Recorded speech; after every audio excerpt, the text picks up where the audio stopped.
Capítulo 345 Assinatura. Esse capítulo começa com um vislumbre do reino de Kakin e aparentemente é o mesmo local onde Jin e Pariston e o grupo de Beyond se localizam. E uma pergunta acontece: não consegue liberar a sua aura? E vemos que Jin está ao telefone com uma pessoa. A pessoa responde que não consegue liberar a aura e que quando estava com Jin, ele já estava normal. Jin então responde que provavelmente a pessoa só não consegue sentir mais a própria aura, o que significa que ela voltou ao normal, e questiona a pessoa se isso não é o suficiente. Vemos então que a pessoa que está ao telefone com o Jin é o Gon, e o Jin continua e pergunta se o Gon lembra do que contou para ele. Então o Jin adiciona que o Gon falou que lutou preparado para perder tudo, mas voltou ao normal. Ter mais do que isso seria ingratidão e que ele deveria estar feliz. Vemos que ao fim dessas palavras, Gon está em um navio e, ao que tudo indica, em direção para a Ilha da Baleia. Jin então finaliza informando que essa é uma ótima oportunidade para o Gon descobrir o que ele quer fazer. E essas palavras se completam com o Gon chegando de fato na Ilha da Baleia. Finalmente, um retorno completo e um encontro com a Mito. E aqui temos todo um jogo de cena do dia do Gon e diversos afazeres. Já à noite, e com o jantar finalizado, Mito questiona por que o Gon não quis viajar com Jin. Gon responde que se ainda pudesse usar Nen, talvez ele teria ido com Jin. Mito então pergunta por quê. Gon responde que não sabe como explicar. Antes é como se ele quisesse vê-lo. E depois que finalmente o encontrou, se deu conta de que o objetivo dele era de fato encontrar o Jin. Ele acrescenta que foi divertido conversar com o Jin e que ficou muito feliz por conhecê-lo, mas sentiu como se ele fosse um tio incrível de que sempre ouviu falar do que o próprio pai dele. Nervosa com o que acaba de ouvir, a Mito complementa que o Jin não tem jeito algum para ser pai, e nem sabe como ser um, e mais, nem quer ser. Gon então responde que já era ciente disso, já que Mito já havia falado para ele inúmeras vezes, e conclui que apesar de tudo, eles são bem parecidos, já que ele também não tem aptidão para ser um bom filho. E aqui um momento embaraçoso acontece, a Mito se desculpa com o Gon, pois ela não queria falar do Gon em si, e sim que o Jin é um canalha. E o Gon explica que era somente uma brincadeira de sua parte. Ele acrescenta que tudo é muito estranho, que nunca passou pela sua cabeça a ideia de estar com o Jin, somente porque ele é seu pai. Mas se ele pudesse usar Nen e sentisse o quão poderoso ele era, seria bem provável que ele tivesse ido junto. Porém, quando finalmente se encontraram, estava tudo uma bagunça na associação e ele já tinha retornado ao normal. E por conta disso, ele não pôde sentir a aura do Jin. Feliz após as palavras do Gon, o Mito afirma que graças ao Gon ter voltado ao normal, ele voltou para casa e está com ela novamente. E acrescenta que já que o Gon voltou ao normal, para ele ir se preparando, pois o mundo real o aguarda. Por conta dele estar trabalhando como um Hunter, ele ficou isento de muitos afazeres e a papelada está imensa. E por conta da sua ausência, o pessoal da prefeitura ficou perturbando ela e dando vários sermões. E por isso, o Gon tem diversos afazeres que precisam ser realizados. Primeiro, um relatório do que ele fez como Hunter, de 8 a 10 mil palavras, e depois um resumo da sua carreira de 30 páginas. Espantado com a notícia repentina, Gon se desespera com o tanto de coisas chatas acumuladas que ele precisa fazer. E Mito finaliza que as crianças que frequentam a escola têm 100 vezes mais trabalho do que ele vai ter ali agora. A cena volta para Kakin, mais especificamente para Jin, que ainda olha o celular e retorna para dentro da residência. Percebe que todos os mercenários se reuniram. Um dos mercenários toma a frente e informa que enquanto Jin esteve fora, eles conversaram e chegaram à conclusão de que Parisson é o segundo no comando, o aceita como o número 2, todos eles não irão impedir ele, Jin, de ser o novo segundo no comando. Alguns se recusam a aceitar o seu dinheiro, enquanto outros aceitam. Jin, apenas apreensivo, só consente com tudo que o mercenário fala e aguarda o restante. Então o mercenário conclui que para evitar o caos e qualquer tipo de problema, até que todos em definitivo aceitem o dinheiro do Jin, nenhum deles irá seguir nenhuma de suas ordens. E finaliza informando que todos ali são Hunters Kyosen que foram contratados por Beyond através do Pariston. Nota número 1, Hunters Kyosen é a mesma coisa que Hunters temporários. Para quem não se recorda disso, foi inserido durante a saga do 13º presidente. Inclusive, por conta deles, que o Pariston tinha boa parte da associação nas mãos e recebeu muitos votos nas eleições também. Confiante diante das palavras proferidas pelo Hunter temporário, Jin apenas questiona se realmente eles são Hunters temporários. Incomodado com a resposta, o Hunter apenas informa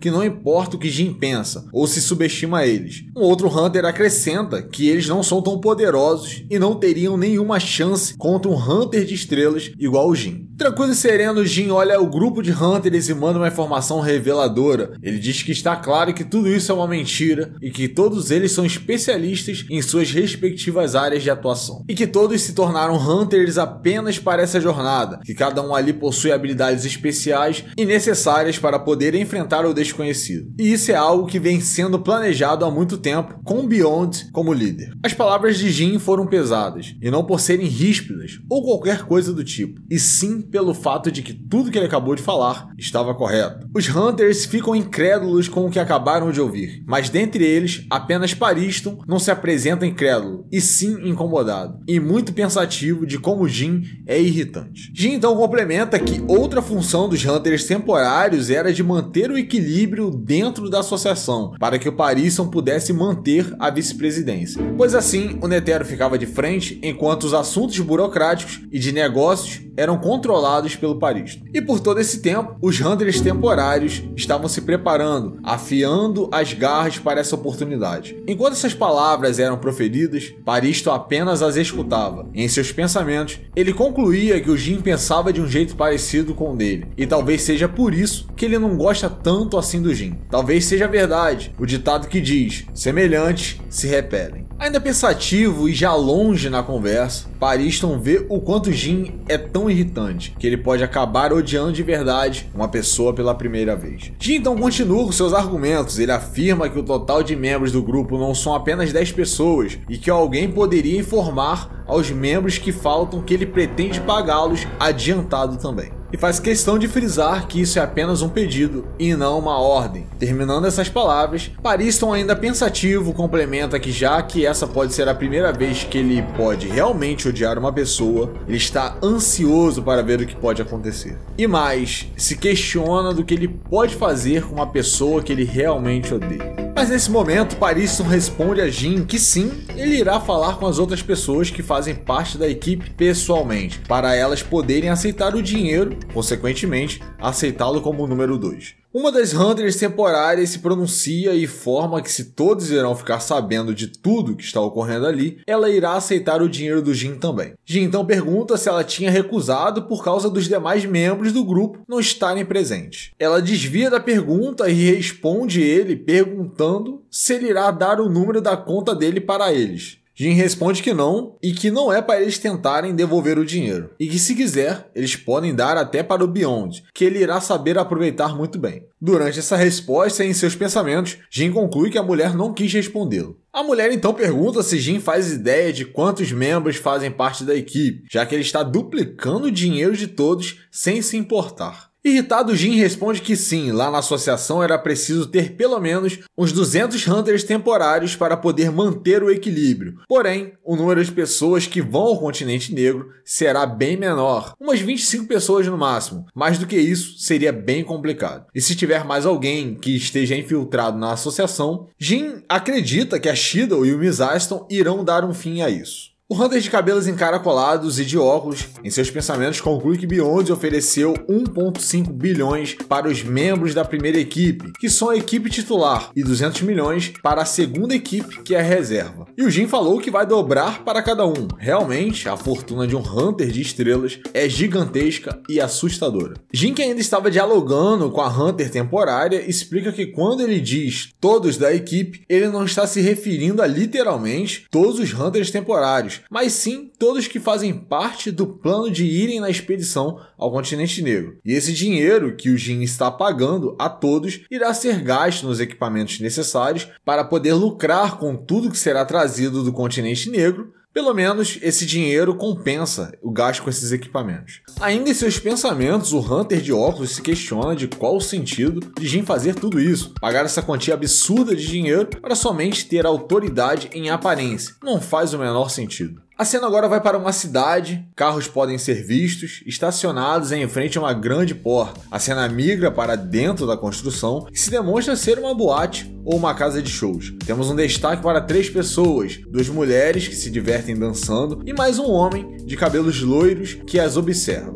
O homem então se aproxima das mulheres e as convida para tomarem um drink com ele. Após se conhecerem, o homem então entrega um cartão para essas mulheres que, após receberem, se olham e se convencem de que é algo bastante interessante. A cena vai para a frente de um belo hotel. As mulheres que estão juntas com o homem se impressionam em como o hotel é grande e belo. Elas questionam o homem se esse hotel é realmente todo do príncipe. Ele confirma que sim, é uma propriedade pertencente ao príncipe. Agora, já dentro do hotel, um belíssimo cômodo se revela, com um homem de cabelos médios e loiros, que dá boas-vindas às 2 mulheres. Pede para que elas se sintam à vontade e não sejam tímidas. As mulheres, ainda impressionadas com todo o luxo e beleza do lugar, acabam nem respondendo o homem. Vemos que o tal príncipe se revela ser Tsuhiro Onihi Hoikoro. Nota número 2, para quem não se lembra ou está vendo isso aqui pela primeira vez, esse aí é o Tsuhiro Onihi Hoikoro, é o 4º príncipe de Kakin. Ele está com os olhos escarlates que o Kurapika deseja recuperar. Apesar de ter sido parcialmente ignorado, Tsuhiro Onihi fala para as 2 jovens moças que adoram ouvir histórias de todos os tipos de pessoas e que ouvir essas histórias ajuda a evitar que ele fique alheio às coisas do mundo. As mulheres, ainda impactadas com todo o local, perguntam se Tsuhiro Onihi mora sozinho no grande e luxuoso hotel. Ele sorri para as mulheres e explica que sim, mas que rotineiramente convida outras pessoas, então ele não se sente sozinho. O príncipe então convida as mulheres para um local mais reservado, um outro cômodo do hotel. Ambos entram no local e, após alguns minutos, talvez algumas horas, um som de água que sai de um chuveiro é perceptível. É possível escutar a voz do Tsuhiro Onihi ao telefone. Ele fala para o Mark, o homem que levou as mulheres até o hotel, que ele não entendia qual era o problema com essas mulheres, pois tudo que elas se importavam eram com coisas fúteis, como moda e sexo, e que nunca ouviram falar de Higgs, células tronco embrionárias e pluripotentes, Série A, Liga Espanhola, de Hegel, Hakuho, Fechner, Goldbach,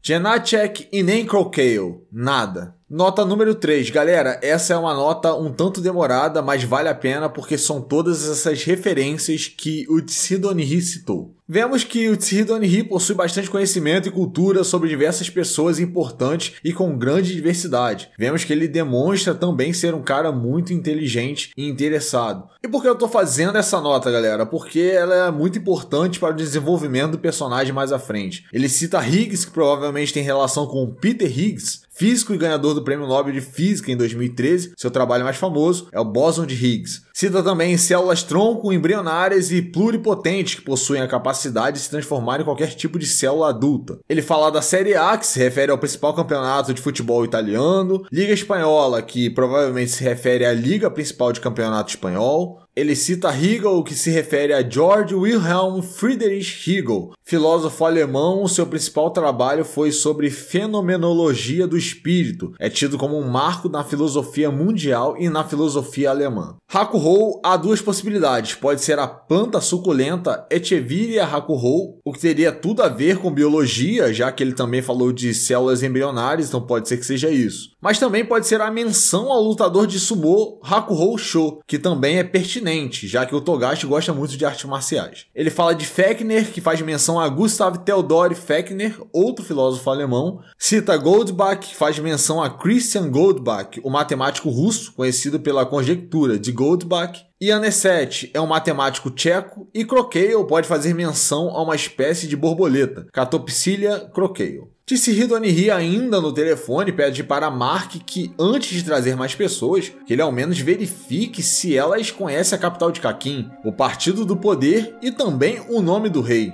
E isso é o mínimo para ser considerado um ser humano. Ele acrescenta que se ele esfola um porco ou um macaco, não passa nada além de uma dissecação. E o que ele procura é a mais pura arte que apenas jovens com futuros brilhantes podem oferecer quando são postos em situações extremas. Esse é o resumo da arte, a síntese da arte. Após essas palavras, podemos perceber vários fios de cabelo e muito sangue escorrendo pelo ralo do box onde Tsuhidonihi toma sua ducha. E o que temos como conclusão dessas bizarras palavras proferidas por Tsuhidonihi é que ele quer matar pessoas que possuem cultura, conhecimento e que possuem um futuro promissor, pois matar uma pessoa assim é demonstrar a verdadeira arte, pois momentos antes dessas pessoas de fato morrerem, ele poderá contemplar o verdadeiro horror na face dessas mesmas pessoas que poderiam ter um futuro brilhante e grandioso caso elas vivessem. A cena vai para uma jacuzzi. Tsuhidonihi pede para Mark trazer mais 2 mulheres logo e para ele não demorar. Podemos perceber também que todo o chão está exageradamente ensanguentado, fruto do assassinato das 2 jovens mulheres. A cena viaja até a Associação Hunter e uma conversa está ocorrendo. Uma das pessoas fala que é necessário criar um contrato e fazer Beyond assiná-lo. E afirma que se ele quebrar alguma cláusula, ele passará o resto da vida na prisão. Vemos que a conversa está acontecendo entre a Shido e o presidente da agência de viagens ao Novo Mundo. A Shido concorda com o pedido do diretor e irá fazer o que ele solicitou. O diretor acrescenta que se o pior acontecer e a associação deixar Beyond fugir, e se ele ainda conseguir fazer uma descoberta no novo continente e transmitir isso ao mundo inteiro, ele garante que o futuro da Associação Hunter não será nem um pouco brilhante.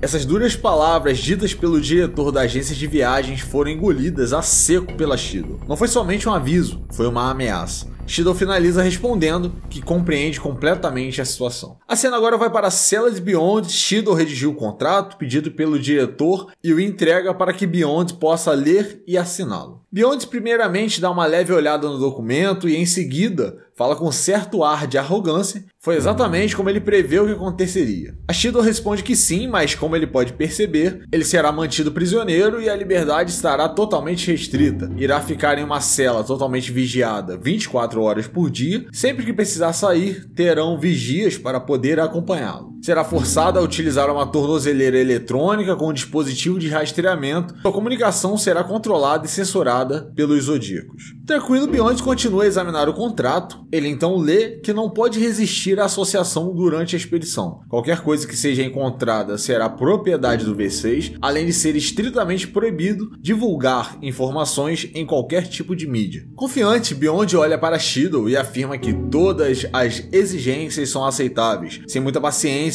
a Shido pede para que ele possa assinar o documento. Beyond então assina o contrato sob a presença da própria presidente e os demais Zodíacos. Ao terminar de assinar, Beyond fala que agora os Zodíacos possuem permissão e só faltam 3 coisas: qualificação, meios e um contrato. Nota número 4, para quem não se recorda, esses são os requisitos necessários para se fazer uma viagem ao continente negro. Tivemos um prelúdio disso quando Jin e Gon se encontraram no topo da árvore mundial. A cena agora vai para o carro onde estão Misaiston e Kurapika. Misaiston questiona o que Kurapika irá fazer com o príncipe depois que ele pegar os olhos escarlates de volta. Kurapika explica que o interesse dele é somente os olhos de seus companheiros e que não irá fazer nada com Tsuhidonihi. E que seguirá também as recomendações do Misaiston. Então, enigmático, Misaiston pergunta: e se o príncipe resistir e não quiser entregar os olhos, o que Kurapika iria fazer? Kurapika explica que 2 pessoas que possuíam os olhos escarlates afirmaram que preferiam morrer do que entregá-los.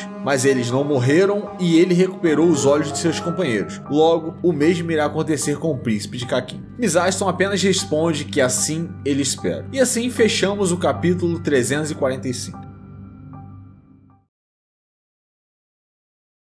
Essa página extra aqui é para poder descontrair, né? Mito entrega as tarefas da escola para o Gon poder fazer. Ela fala que só faltam mais 100 questões. Coitado do Gon, porque estudar e pensar e coisas desse tipo não é muito forte dele. Capítulo 346 – Alternativas. Finalmente, Kurapika e Misaiston chegam à Associação Hunter. Leório, que estava impaciente, os aguarda na entrada. Leório vai até Kurapika e fala que a missão parece ser bem mais complicada do que ele pensava e pergunta se está tudo tranquilo para o Kurapika. Kurapika informa que ainda não sabe dos detalhes, mas que pelo que ele entendeu, todos irão para um continente inexplorado. Shido então os interrompe e explica que irá contar todos os detalhes e apresentá-los aos demais membros. Por sinal, ela os chama pelo nome do animal do Zodíaco que representa cada um deles: rato para o Kurapika e javali para o Leório. A cena vai para dentro de uma das salas de reuniões da associação. Ao fundo, um grande telão que mostra o mapa mundi do mundo de Hunter x Hunter. Todos os Zodíacos estão reunidos aqui. Shido explica que os 6 países destacados no mapa são os representantes de cada continente, e a união deles é chamada de V6. Originalmente era V5, mas com todos os últimos acontecimentos, Kakin foi incluído ao grupo. No passado, cada membro do V5 já tentou explorar o continente negro de forma independente, mas todos falharam. O motivo por trás da falha foram uma doença e várias criaturas perigosas que foram encontradas, e que por sinal são conhecidas como as 5 calamidades. O nível de periculosidade delas foi definido como B+, podendo chegar até o nível A, e todas elas estão acima das formigas quimera. E agora que vem a nossa missão, que é superar as 5 calamidades e retornar com algo que beneficie a humanidade. Adicionalmente a isso, temos que decidir o que vamos fazer com Beyond, que está atualmente em confinamento sob nossa custódia. Já ficou decidido que vamos levar Beyond até o falso continente, mas levá-lo até o continente negro ainda não chegamos a um consenso. E por fim, a Shido pergunta se alguém ficou com alguma dúvida. Após toda essa explicação, o Leório fica abismado e muito assustado com tudo que acabou de ouvir. Em seus pensamentos, ele se pergunta se isso tudo é sério. Superar criaturas piores que as formigas quimera, que o próprio Netero teve que sacrificar a própria vida para derrotar e ainda tem que controlar o filho dele, não parece ser algo que seja possível de se fazer. Kurapika informa que possui questionamentos sobre tudo que foi dito, mas antes de enfim falar, ele precisa confirmar uma outra informação. Shido então passa a palavra para Kurapika e fala para ele seguir em frente. Em um tom super revelador, Kurapika afirma que está bem claro que Beyond tem aliados dentro da associação e pergunta aos Zodíacos quantos eles já identificaram. Essa afirmação / dedução foi como uma bomba dentro da sala dos Zodíacos. Todos se olharam como se não tivesse cogitado tal possibilidade, além de parcialmente desconfiarem um dos outros. Kanzai, não compreendendo nada, questiona como Kurapika sabe disso. Kurapika o olha de volta e responde com outra pergunta. Não está óbvio a resposta? Ele então explica que pelo testamento do ex-presidente Netero fica fácil inferir que Beyond estava apenas esperando a morte do pai e por conta disso não teria como ele não estar se preparando por todo esse tempo para a expedição. Está mais do que claro que ele pretendia envolver a associação nisso desde o início. Se não fosse isso, ele não teria se entregue e aparecido aqui. Com certeza ele se entregou porque tinha total confiança que poderia assumir o comando e controlar tudo mesmo estando preso. Isso é possível tendo um braço direito confiável e competente, além de um grande número de aliados. Após todas essas conclusões, Kurapika questiona a Shido se aconteceu alguma coisa durante as eleições para o novo presidente. Shido responde que sim, o Pariston e os Hunters Kyozen, ou Hunters temporários. Kurapika informa que falaram para ele que houve uma disputa nas eleições, mas sabendo do Pariston e os Hunters temporários, tudo faz mais sentido. Porém, agora que ele tem essa informação, mais perguntas surgiram.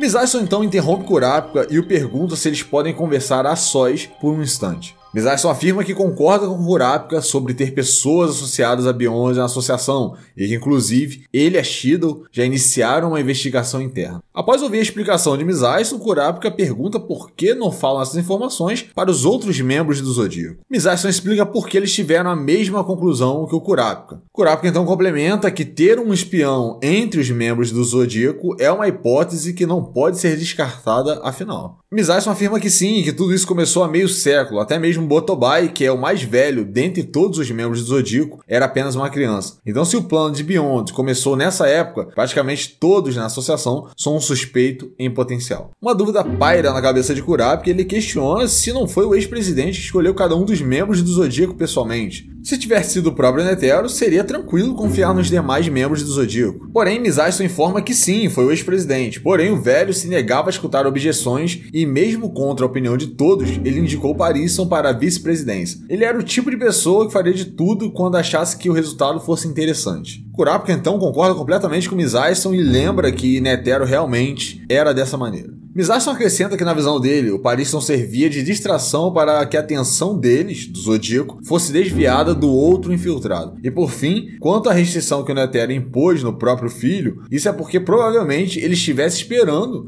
que o seu próprio filho tentaria assassiná-lo algum dia. Nota número 5. Galera, aqui é somente um card, tá? Se você quiser entender mais de como aconteceu a morte do Netero, vou deixar esse vídeo aqui, vale muito a pena. Infelizmente ele não pegou muita visualização, mas deixa claro muitas coisas. Vale muito a pena, vejam. E por fim, Miss Aiston confirma que o Leorio e Kurapika foram escolhidos por isso, por não terem nenhuma ligação com os membros atuais do Zodíaco. O ex-presidente era excêntrico demais e um tanto louco. Ele queria muitas vezes o impossível de si e dos outros, e sempre sorrindo. Podemos dizer que esse era o seu encanto. É possível que ele tenha deixado passar o traidor entre os Zodíacos, e é por isso que essa informação precisa ficar somente entre nós, né? Disse o Miss Aiston para o Kurapika, até eles poderem resolver de fato essa questão. Kurapika concorda com Miss Aiston e a cena volta novamente para a sala de reuniões, onde todos os Zodíacos estão explicando o que cada um pretende fazer, e temos também as divisões por equipe de atuação, além de um quadro com informações sobre cada membro do Zodíaco. A Shido explica que estão montando uma equipe médica especial para poder garantir que o tratamento seja de primeira, para poder reduzir os riscos ao mínimo. Ela está fazendo ofertas a pessoas muito talentosas e que através do exame Hunter irá torná-los membros da associação. Shido, Hunter de doenças incuráveis, médica, jurista e fará parte da equipe científica. Miss Aiston acrescenta que está verificando o histórico pessoal e fazendo uma investigação dos candidatos, com a ajuda do Satio. Além disso, estão tentando obter uma lista de passageiros do Baleia Negra 1, com a colaboração do Botobai. E por fim, estão fazendo com que o V5 entre em contato com o Kakin para poder intermediar a situação em nome da associação. Miss Aiston, Hunter criminal, dono de uma companhia privada de segurança, advogado e fará parte da equipe de inteligência. Botobai adiciona que provavelmente as conversas com o Kakin irão bem, pois os militares de Sarreta e Berg-Rosser têm bons contatos em Kakin. Trabalharão em conjunto com a equipe de inteligência buscando medidas de defesa e na prevenção da fuga de Beyond, a partir do momento que pisarem no continente negro. E para que isso possa acontecer, irão criar uma boa sinergia tanto no aspecto físico quanto em habilidades NEM. Botobai, Hunter de terroristas, fará parte da equipe de defesa. Pion explica que irá integrar os dados das escritas antigas e que estão desenvolvendo um software que tem capacidade de analisar os riscos de quando entrarem em contato com as civilizações antigas do continente negro. A prioridade será a reconstrução e confirmação dos dados assim que obtiverem as informações da lista de passageiros. Pion, Hunter paleógrafa, linguista e tradutora, fará parte da equipe de inteligência. Cluck acrescenta que coletará dados e amostras vegetais assim que desembarcarem no novo continente. Cluck, Hunter botânica, musicista e dançarina, fará parte da equipe de biologia. Satio fala que já foi verificado todo o histórico de todos os membros das equipes científicas e de biologia. Eles se voluntariaram sabendo dos riscos da viagem ser somente de ida. Não demonstraram nenhuma predisposição ideológica e nem ligações a Kakin. Satio, Hunter de problemas, detetive, faz tudo e fará parte da equipe de inteligência. Saio então fala que não tem nada a acrescentar e nem a dizer, só que ele pode supervisionar o Beyond sozinho. Saio, Hunter de recompensas e artista marcial, fará parte da equipe de defesa. Gita explica que 9 só vai até o falso continente e que atualmente estão procurando uma pessoa com poder similar e do mesmo nível do dele, para poder substituí-lo, mas está bem complicado de encontrar essa pessoa. Por outro lado, Morel aceitou prontamente a solicitação, dessa forma iremos deixar a navegação do novo continente até os portões nas mãos da equipe dele. Jinta, Hunter de caça ilegal, guarda florestal, irá fazer parte da equipe de biologia. Kanzai apenas informa que irá esmagar qualquer coisa que tente atacá-los no continente negro, e que as coisas complicadas e difíceis ele deixa para o resto da equipe. Kanzai, Hunter de tesouros, guarda-costas e fará parte da equipe de defesa. Gero informa que sua função principal será cuidar das pessoas após o desembarque, então até chegar no Novo Mundo, ela estará livre, e que no momento ela está trabalhando em um manual de prevenção de epidemias, com a Hunter de 1 estrela, Sambica Norton. Gero é uma Hunter de venenos, médica, legista e farmacêutica, fará parte da equipe científica. Nota número 5. Para quem não se recorda, a Sambica Norton teve uma breve passagem no arco das eleições para o 13º presidente. Leorio fala que pretende ajudar na equipe médica da Shido e que fica muito feliz e de que graças à presença dele no Zodíaco, o recrutamento de membros para a associação se tornou mais fácil. Por fim, ele acrescenta que apesar de ser uma missão bem complicada, ela será crucial para ele poder atingir os próprios objetivos, e apesar de ser inexperiente, ele irá fazer o melhor que puder. Leório, Hunter novato, estudante de medicina, fará parte da equipe científica. E o último Zodíaco é o Kurapika, que começa se desculpando pela pergunta rude que ele fez mais cedo sobre ter algum espião na associação. Ele não fazia ideia da complexidade que todo esse momento tinha, mas ele diz que possui muitas conexões com diversos criminosos por conta da natureza do trabalho dele. Além disso, ele será capaz de adquirir informações sobre Beyond e Kakin que o governo nunca conseguiria fornecer. Kurapika, Hunter de lista negra, chefe da família Nostrad, fará parte da equipe de inteligência. Concluído todas as apresentações e o que cada Zodíaco irá fazer, Shido anuncia que o exame Hunter se aproxima e que o modelo de exame desse ano será totalmente alterado para que eles consigam um contingente humano necessário para a viagem. Nota número 6. No capítulo passado, Jin já havia nos prenunciado que isso poderia acontecer. Inclusive, o Pariston também já sabia, e por isso Jin estragou toda a diversão do Pariston. E aí fica a critério de vocês ver quem é o mais incrível. Pariston, por prever tudo que a associação iria fazer, ou Jin, que preveu o que a associação ia fazer e mais o que o Pariston queria. Uma loucura. Shido adiciona que precisa da ajuda de todos para que assim possam escolher as pessoas apropriadas, mas para isso acontecer, eles precisam se comportar como uma equipe e assim garantir o sucesso da missão.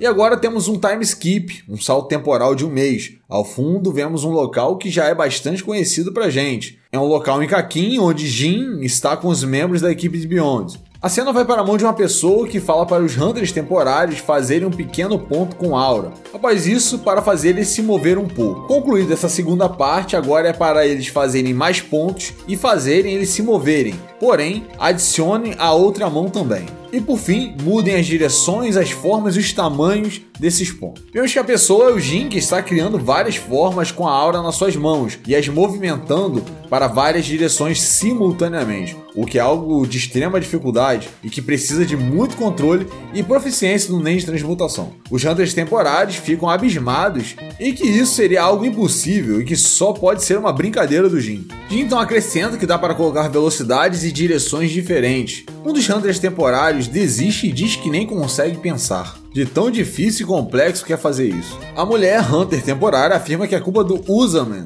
ter inventado de fazer um torneio de Ibokuri. Uzaman então afirma que estava tentando apenas se exibir e mostrar suas habilidades, mas que perdeu toda a confiança após Jin começar a fazer as formas com a aura. Enquanto tudo isso rola, os outros Hunters continuam a tentar fazer as formas com aura, mas estão tendo muitas dificuldades e mal conseguem criar apenas um ponto com aura. Por fim, Jin fala para Uzaman que isso não afeta as habilidades em nada, então no final das contas, fazer isso com a aura é como girar uma caneta nos dedos. Em resumo, é uma habilidade inútil. Inconformado, Uzaman fala que essas coisas só são legais porque não possuem utilidade nenhuma e chama o Jin de desgraçado. Nota número 7. O desafio de destreza com aura se chama Ibokuri. No inglês, ele foi chamado de Pip Play. Basicamente, é criar diversas formas com a aura nas mãos e fazê-las se moverem em diversas direções simultaneamente. O Hunter de óculos e cabelos encaracolados, decidido, desafia o Jin para fazer uma disputa de idiomas antigos.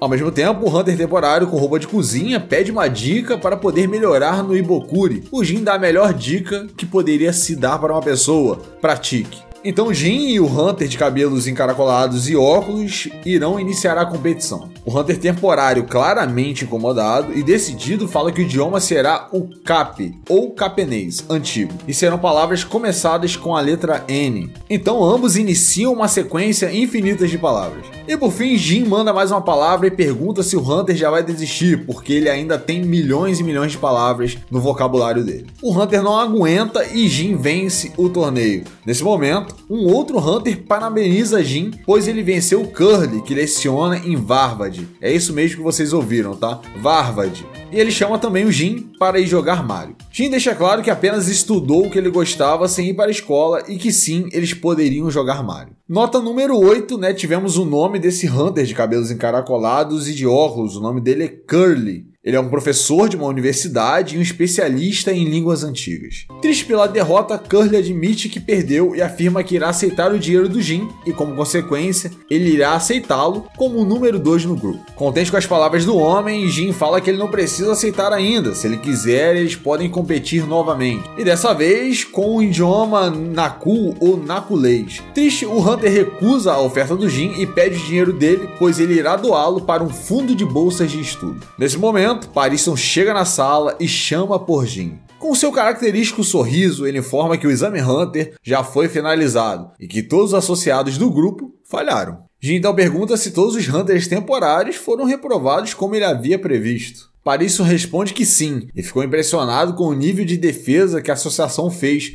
Realmente foi algo muito inesperado. Tiveram tanto cuidado com o exame que colocaram uma armadilha dentro de outra armadilha para todos que passaram pela investigação de antecedente. Realmente foi louvável. A cena vai rapidamente para Kurapika e Mizyston, e Pariston complementa que, pelo visto, a pessoa que o substituiu é muito competente. A cena retorna novamente para Jin e Pariston, porém um grupo de homens chegam ao local. Um deles já chega afirmando que era como se o pessoal da Associação Hunter pudesse ler mente. Pariston então pergunta se o Jin conhece o Murrer. Jin olha para o homem e confirma que sim, porém um clima de tensão se instaura entre Murrer e Jin. Ambos se encaram temporariamente. Nota 9, temos mais um Hunter com seu nome revelado, é o Murrer, que foi reprovado no exame Hunter. Uma das Hunters temporárias afirma que o Murrer voltou muito rápido. Ele então explica que nem precisou esperar pelos resultados, porque até mesmo ele, que tem a capacidade de enganar detector de mentiras, foi pego por esse novo Zodíaco. E só não foi pior porque se eles soubessem do plano de fuga do Beyond, o tal Zodíaco poderia descobrir todos os detalhes.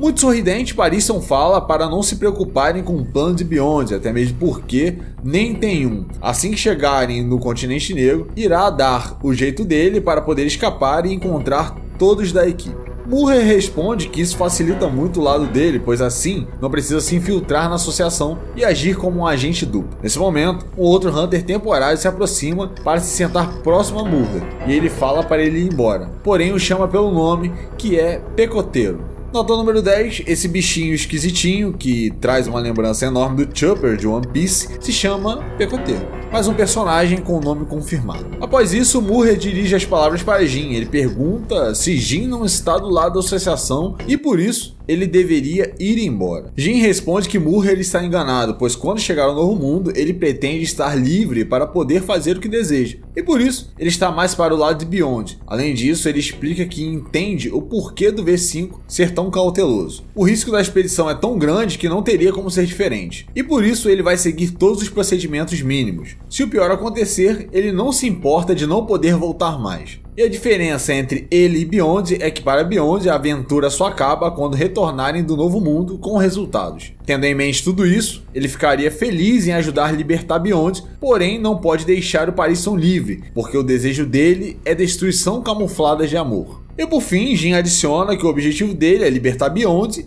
e parar o Pariston. Pariston, com suas feições sempre alegres, apenas observa e escuta calmamente tudo que Jin fala. Murrer não acredita nas palavras de Jin e o encara seriamente. O clima esquenta entre os dois e os outros Hunters temporários que vieram com Murrer. Nesse momento, o Uzamin se levanta e pede para que todos possam se acalmar, e que está mais do que claro que Jin não está do lado da associação. Murrer então afirma que não está entendendo o que está acontecendo. Ele pensou que todos fossem contra o Jin. Uzamin então explica que sim, e que ainda o odeia pelo jeito com a qual eles se conheceram, mas que eles poderão perceber após passarem alguns dias com o Jin que ele é necessário na equipe. Com cara de poucos amigos, 3 dos Hunters temporários se levantam e o Hunter temporário de Moicano afirma que não vai esperar por nenhum dia e que o chefe deles é Beyond e que não ligam para quem vai ser o número 2. E por fim, alguém vai ter que ir embora. 1, Pariston, 2, Jin. Tranquilo e bastante calmo, Jin responde que na verdade são 3 opções.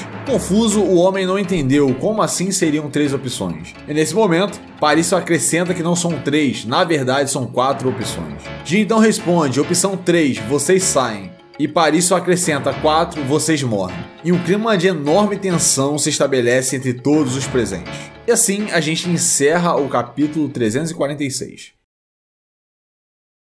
Essa página extra aqui, galera, ela é bem grande. Pra gente não perder tempo, eu já vou colocar tudo traduzido aqui pra vocês. Então, se você quiser ler e tudo mais, basta você parar o vídeo e ler à vontade. Essa tabela aqui é uma adição, ou seja, é uma tabela complementar à do vídeo anterior. Aqui mostra o que cada nível significa. E fica mais ou menos dessa forma aqui. Vou analisar com vocês a Hellbell. Nível de ferocidade da Hellbell é A1, significa que ela ataca ativamente. Nível de quantidade e fecundidade são desconhecidos.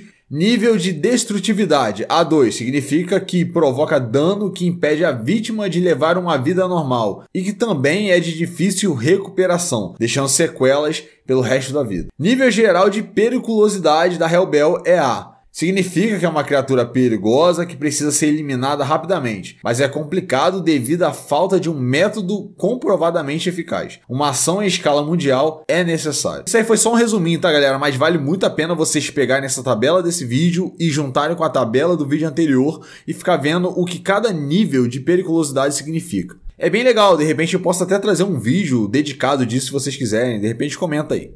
Capítulo 347, Inauguração. Clima de tensão instaurado, de um lado os Hunters temporários que vieram com Murrer e do outro Jin e Pariston. Após ter escutado a terceira e quarta opção, o Hunter temporário então informa que tem uma quinta. Jin e Pariston morrem ali e agora. Em um piscar de olhos, armas simplesmente aparecem nas mãos dos Hunters que disparam várias rajadas. Porém, os projéteis disparados não eram balas normais e sim balas de NEM. Sem nenhum remorso e hesitação, os Hunters continuam loucamente a disparar as armas e os projéteis começam a destruir todo o local. Porém, Jin e Pariston reagem rápido e conseguem fugir. Abismados com todo o tiroteio, os Hunters temporários que já estavam no local perguntam o que os homens estão fazendo e para eles poderem parar com isso, e se eles estavam realmente atirando para poder matar os dois. Murrer, então liderando o grupo de homens, pede para eles selarem a entrada e o outro homem avisa que irá checar o portão. Os Hunters temporários continuam a pressionar, disparando diversos projéteis em Jin e Pariston, que descem por uma grande escadaria. Murrer então afirma que um desgraçado de terno e outro idiota que é espancado por um novato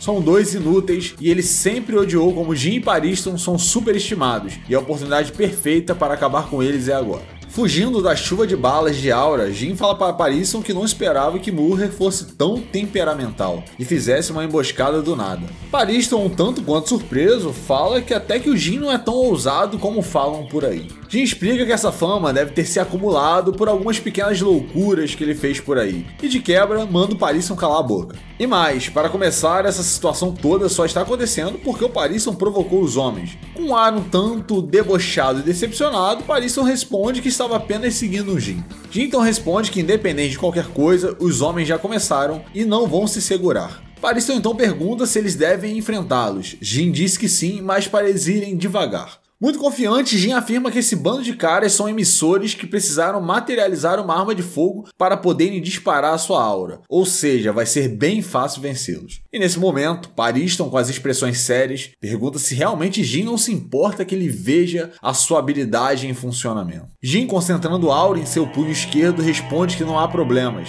Após tais palavras, Jin profere uma sequência de diversos socos em direção ao chão. Pariston olha impressionado os movimentos de Jin e vê que os socos proferidos foram todos absorvidos pelo solo. Em um passe de mágica, começaram a percorrer o chão, indo em direção aos Hunters temporários. Observando a habilidade em execução, Pariston teve um insight de que essa habilidade pertence ao Leório. Os Hunters temporários que estavam à procura de Jin e Pariston, quando se dão conta do que está prestes a acontecer, já é tarde demais, pois o golpe já estava prestes a colidir com eles. Então os Hunters são acertados por uma chuva insana de socos muito rápidos que saíram magicamente do chão. Rapidamente os homens foram nocauteados. Pariston olha para Jin ainda curioso de tudo que viu e pergunta se a habilidade dele se trata de poder copiar as habilidades de outras pessoas. Jin fala que não é nada tão extravagante, ele apenas consegue replicar habilidades de ataque físico que tenham sido utilizadas contra ele. No mais, é um talento simples, uma habilidade simples, é uma facilidade que ele possui.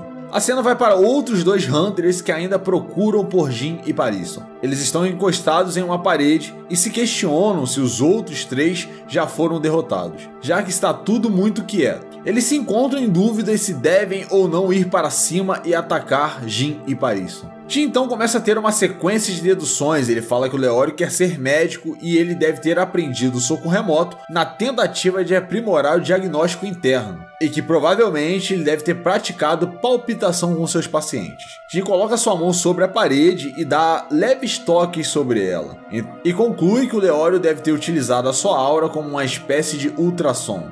Inclusive, ele adiciona que utilizar essa habilidade de ultrassom para detectar algo é mais difícil do que utilizar o EM para poder detectar alguma coisa. Após utilizar a habilidade de ultrassom, ele determina que sim, há 2 outras pessoas do outro lado da parede. Muito atento, Parisson observou tudo e escutou tudo que Jin falou e fez, e confirma que entendeu toda a explicação. Jin então se posiciona ao centro da parede, coloca suas 2 mãos de frente para ela, na mesma direção que os homens estão encostados do outro lado. E por fim ele finaliza explicando que, por exemplo, um corpo que não pode ser operado, a única chance seria destruir o tumor e coágulos de fora para dentro. Finalizadas essas palavras, a aura de Jin se ativa e ele dispara uma rajada de aura massiva e gigante que atravessa a parede e acerta em cheio nos 2 Hunters que estavam do outro lado. E o golpe foi tão poderoso e tão fulminante que ambos foram nocauteados simultaneamente. Nota número 10. O que acontece aqui, galera? O Jin criou essas 2 habilidades após ter analisado o soco remoto do Leório. Não dá para saber quando, se foi agora nesse momento ou se foi antes. Mas essas 2 habilidades, a de ultrassom para detectar e as rajadas que ignoram a barreira ou obstáculo, foram criadas a partir da análise do soco remoto. Após o golpe fulminante, Jin utiliza novamente a habilidade de ultrassom para poder checar se viria mais alguém, se teria mais algum Hunter escondido. Pariston se pergunta se eles desistiram. Jin então responde de maneira inusitada, pelo contrário. Provavelmente os demais Hunters devem ter assumido que o trabalho terminou.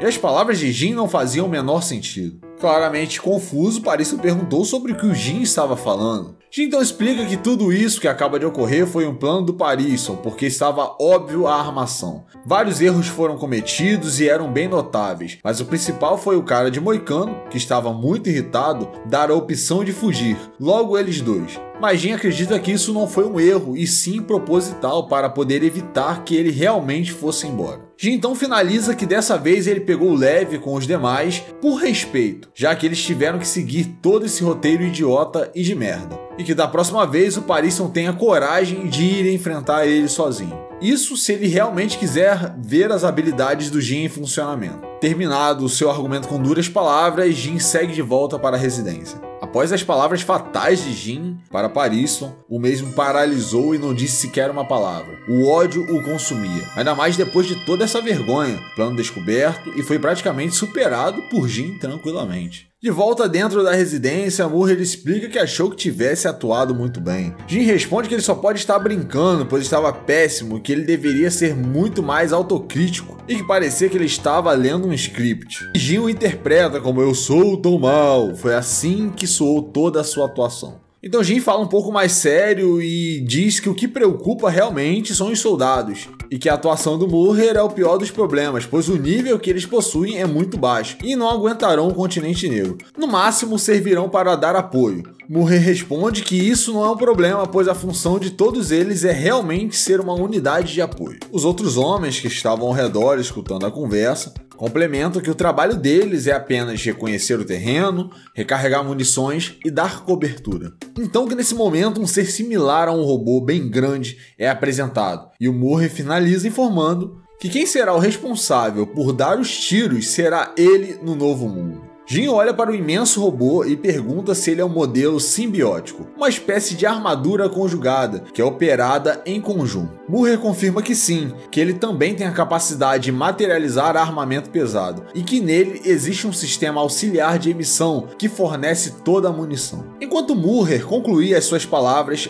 a gigantesca armadura ativa sua aura e conjura um braço mecânico composto com armamento, uma espécie de demonstração de suas habilidades. Jin então fala que agora sim ele entendeu e tudo faz sentido, pois foi ele que conjurou as armas que surgiram nas mãos dos soldados mais cedo quando ele foi emboscado. Então ele pode fazer várias coisas simultaneamente. Murray confirma que sim e que já foi comprovado que é muito mais eficiente usar ele do que ter que carregar armas reais e usar balas de NEM. Em outras palavras, ele fornece as armas e os soldados as carregam com o seu NEM. Murray continua sua explicação e fala que foi criada a unidade Parede de Pedra, que era composta por ele, mais 11 soldados e a armadura. Tinha como função municiamento e reconhecimento. Essa lendária unidade de soldados lutou na Guerra do Lubo e não teve sequer uma baixa. Jin então olha para a gigantesca armadura e fala que é bem legal as habilidades dela e pergunta se ela tem algum nome. Então uma voz robótica se propaga à armadura ou o que quer que seja que esteja dentro dela que responde que os seus amigos o chamam de Golem e que não responderá mais nenhuma pergunta. Murrer explica que isso é normal, que eles se conhecem há 3 anos, mas que ele é sempre assim, e até ele é tratado dessa forma. E adiciona que também não conhece nem o rosto e nem a verdadeira voz de quem está dentro da armadura.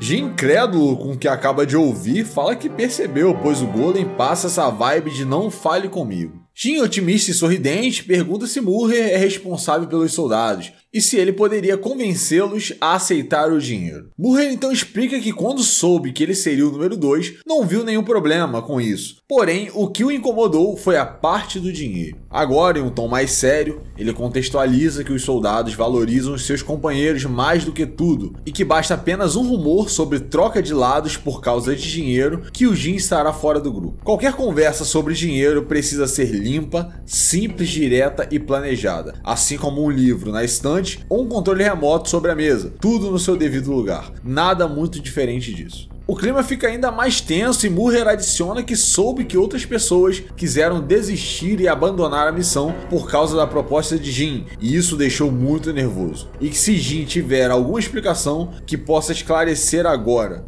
Jin então demonstra um arrependimento, se desculpa por toda essa situação, porém agora que algumas pessoas já aceitaram o dinheiro, ele não pode mais voltar atrás. E finaliza perguntando se Murrer e os demais soldados não aceitariam o dinheiro como uma forma de doação para o Fundo Norwell. E aqui vai uma contextualização sobre o que é a Fundação Norwell. É um fundo de ajuda mútua para as famílias dos soldados mortos. Quando um soldado é morto em cumprimento do dever, apoios financeiros, mentais, empregatícios e educacionais são garantidos às pessoas de sua família. Norwell foi um militar que se dedicou à causa de apoiar a vida das One Way People, que em tradução literal é o povo de mão única. Em resumo, pessoas com escolhas extremamente limitadas, como soldados menores, refugiados e pessoas economicamente vulneráveis. A fundação teve seu início quando os companheiros do próprio Norwell fizeram doações para a conta pessoal dele. Essa conta tem uma estrutura especial de depósito, conhecido como conta de 3 gerações, e é mantida e sustentada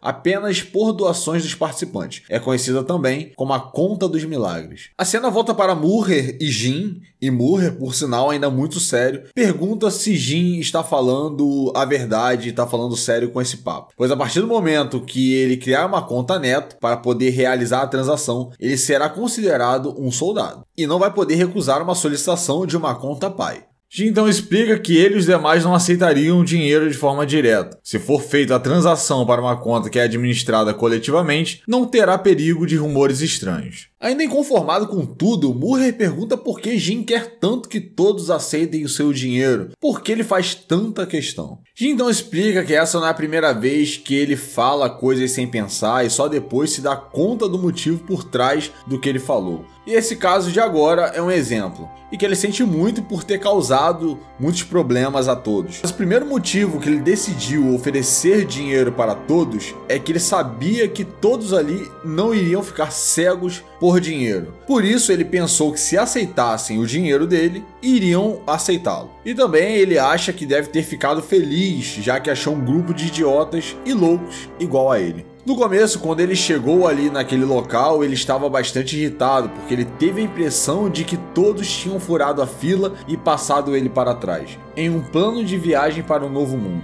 Isso é algo que ele já vinha planejando há bastante tempo, mas parando para analisar os fatos, o Beyond já tinha enfrentado essa viagem antes dele. E sendo muito sincero, ele informa que chegou no local com os sentimentos à flor da pele, falando por ele, e ele precisava de fato se acalmar. Porém, a primeira coisa que ele falou ao chegar no lugar é: "Me deixem ir também." E finaliza falando que até ele mesmo ficou impressionado com o que ele falou. Agora mais calmo, Murrer apenas continua olhando para Jin, e Jin continua explicando a sua história. Ele fala que não se recorda de como chegou a isso de dinheiro. Nesse momento, outros soldados chegam no local, ou podem ser também hunters temporários, né? É tudo farinha do mesmo saco. Murray pergunta ao Masher como esse assunto de dinheiro começou. Então o homem explica que se lembra que ele perguntou a Jin sobre o dinheiro. Novo personagem com nome divulgado aí, galera, Masher. Somente dá uma adenda aqui pra vocês rapidinho, tá? Os nomes podem mudar. Eu optei por Masher, porém na tradução da net está Marshall e no mangá físico está como Macho. Então isso aí tudo pode ser mudado, é meio complicado de falar qual que é o certo, tá? De fato a gente vai ter que esperar a animação para ter uma ideia. Masher acrescenta que uma discussão entre Jin e Pariston se iniciou, e a primeira impressão que ele teve foi que Jin seria uma pessoa perigosa que queria instaurar a confusão entre todos eles. Possuía uma atitude provocadora a todo tempo também. Porém, agora ele entende que Jin agiu daquela forma, pois ele tem uma desavença com o Pariston em relação ao ex-presidente, além do seu sonho pessoal de ir ao continente negro. E naquele momento, Masher admite que cometeu alguns erros e disse que Jin estava apenas querendo causar problemas e forçar a situação a ser do jeito dele. Porém, uma análise falha, já que ele não tinha tantas informações como ele tem agora. Masher acrescenta que perguntou a Jin por que ele queria tanto alterar a cadeia de comando. E a pergunta tinha o intuito de encontrar uma solução racional. Porém, nesse mesmo tempo, ele e Marione estavam prontos para um possível combate. E ele finaliza falando para o Murray que foi isso que aconteceu. Nota número 13, nome de personagem confirmado, a boneca viva que eu falei pra vocês, né, nos capítulos passados e que parecia até mesmo um robô. Porém, galera, Marione significa marionete, então pode ser que ela tenha alguma coisa associada a isso, né, fazendo justificativa justamente ao seu nome. Um tanto descontente, Murray olha pra Jin e fala que a melhor solução que ele pôde encontrar foi oferecer dinheiro. Brincadeira, né? Jin explica que tentou impressionar um pouco e na hora ele achou que oferecer dinheiro, ninguém sairia perdendo. Mas seu problema com Pariston é uma história complicada e ele não quer resolver nada ali para não poder causar mais problemas. E quando ele falou de tirar o Pariston da segunda posição do comando, é um assunto muito sério, pois ele deseja realmente parar com os planos dele. Além disso, ele também deseja ajudar de fato Beyond. E por fim, Jin explica que sim, o dinheiro era apenas um presente, mas também um movimento calculado. Aceitar ou não o dinheiro já é uma decisão que não cabe a ele. Então nesse momento a grande armadura, o Golem, se pronuncia e pergunta por que Jin não fez isso desde o começo. Se tivesse sido direto e falado tudo, não teriam tido esse monte de problemas. Todos nesse momento olham para a armadura, muito pelo fato que Murray havia falado que o Golem não era muito de falar. E um momento inusitado se inicia aqui, Murray explica para o Golem que tudo isso só veio à tona porque o próprio Jin estava confuso sobre as suas motivações, e por isso não tinha como ele ter falado antes. E o climão se estabelece, o Golem não entende nada que o Murray explicou, Jin fica com cara de pastel e o Marshall conclui que ele foi culpado por tudo isso. Então, bastante sério, Murray olha para Jin e afirma que irá tentar fazer os soldados concordarem em aceitar o dinheiro. Porém, ele deve ser transferido para a Fundação Norwell, como foi falado anteriormente. E por fim, ele acrescenta que Jin pode ser o número 2, mas é ele que irá comandar os soldados. Tranquilo, Jin concorda que sim, mas nesse momento, Murray acrescenta que uma vez que ele abra uma conta neto através da conta filho dele, da Fundação Norwell, ele irá fazer parte da equipe dele. Sendo assim, as suas ordens no campo de batalha são absolutas e não irá aceitar outra resposta que não seja sim, senhor. E para poder confirmar que entendeu o recado, o Jin já mandou logo um sim, senhor, para ficar tudo certo. Murray vai em direção ao Pariston e pergunta se não há nenhum problema para ele em aceitá-lo Jin como número 2. Pariston afirma que não há nenhum problema e que já até falou com os demais membros e conseguiu o consentimento de todos. E adiciona que como todos fracassaram em passar no exame Hunter para poder se infiltrar na associação, Jin pode transferir o dinheiro diretamente para todos eles. E por fim, Pariston parabeniza Jin por ele ser o novo número 2 no comando. Jin responde que é só em nome e que Pariston pode continuar dando as ordens como sempre. Confiante, Pariston diz que se recusa e que quer ver o quão bem Jin pode ser liderando a todos. Em contrapartida, Jin também, extremamente confiante, fala que para ele tudo bem, mas que ele não vai pegar leve liderando a equipe. E assim finalizamos o capítulo 347.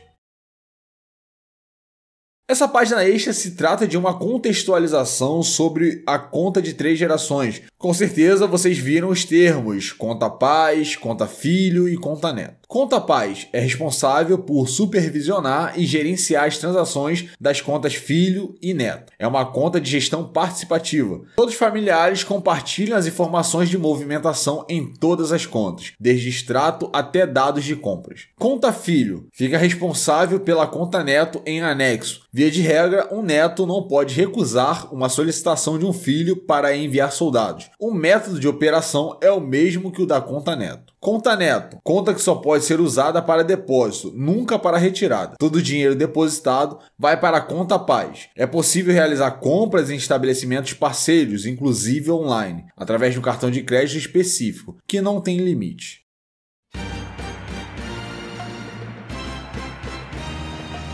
Conflitos ainda persistem na associação Quem é o Traidor entre os Zodíacos. Um confronto mortal entre os príncipes de Kakin, ritual das bestas guardiãs e início de uma guerra para determinar um novo imperador. E a equipe de Kurapika, conhecidos, amigos, mestre? Tudo isso e mais um pouco no episódio da semana que vem do Recapitulando. Não esqueça do seu like, da sua inscrição e eu espero em um próximo vídeo te encontrar aqui no Mundo dos Caçadores.